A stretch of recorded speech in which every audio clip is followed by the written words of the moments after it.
পথ দুর্ঘটনায় মর্মান্তিকভাবে মৃত্যু হলো এক সাইকেল আরোহীর। এই ঘটনায় এলাকায় ব্যাপক চাঞ্চল্য ছড়ায়। ঘটনাটি ঘটেছে হুগলির গোঘাটের কাঠালি সংলগ্ন এলাকায়। জানা গিয়েছে, আরামবাগের দিক থেকে কামারপুকুর যাচ্ছিল একটি বাস, আর সেই সময় সাইকেলে করে এক প্রৌঢ় কামারপুকুরের দিকে যাচ্ছিলেন।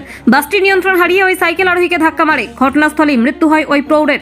ঘটনার খবর পেয়ে পৌঁছায় গোঘাট থানার পুলিশ। জানা গিয়েছে, মৃত প্রৌঢ়ের নাম দুঃখীরাম হাজরা, বাড়ি মান্দারন স্কুলতলা, বয়স আনুমানিক 60 বছর। বিস্তারিত দেখুন।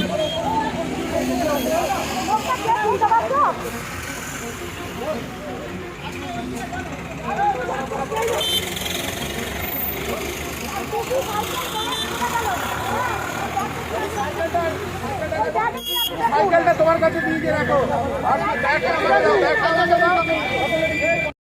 আমরা এই রাস্তার গাড়ি দাঁড়িয়েছিলাম, বদরগঞ্জ আরামবাগ লক্ষ্মীমাতা বাসটা, পুরো রোড ফাঁকা, কোথাও কোনো জ্যাম নেই, কোথাও কোনো পাবলিকও নেই। ওই ভদ্রলোক কিন্তু উনার সিস্টেম অনুযায়ী ঠিক যাচ্ছে। কিসে যাচ্ছিলেন উনি? এই সাইকেলে যাচ্ছে। দেখুন, আপনি ওপেন দেখতে পাবেন, রাস্তার উপরে একদম, মানে বাসটা তাহলে কিরকম আসছে। এই যে রাস্তায় দিনের পর দিন এত অ্যাক্সিডেন্ট হচ্ছে, কেন প্রশাসন চোখ কান বুঝে বসে আছেন? এগুলো কি সাধারণ মানুষের জীবন নিয়ে ছেলে খেলা হচ্ছে? আর বাসটাকেও আজকে ঘিরা মানুষটা হয়েছে। যে মেরে দিয়ে গেল, আজকে তার সংসারটা খালি হয়ে গেল। এগুলো কি ধরনের জিনিস হচ্ছে? আর বাস ড্রাইভাররা গাড়িতে উঠে পড়া মানে তাদের, তারা মনে করে স্টিয়ারিং এ হাত দিয়ে দিয়ে মানে তারা হিরো হয়ে গেল। আজকের অবস্থাটা কি হয়েছে? মারা গেছে? একদম সঙ্গে সঙ্গে ডেড হয়ে গেছে। বাড়ি ঠিকানা জানা গেছে না কিছু? না, আমি ভদ্রলোককে ব্যক্তিগতভাবে চিনি না, তবে এসছে, এবার তাকে জানা যাবে কি হবে। আপনার নাম? আমার নাম দোলন দাস। তন্ত্র মন্ত্র করে দেখি তার ভিতরে তুমি না। তন্ত্রমন্ত্রে আমরা বিশ্বাসী নই, মানব প্রেমে বিশ্বাসী।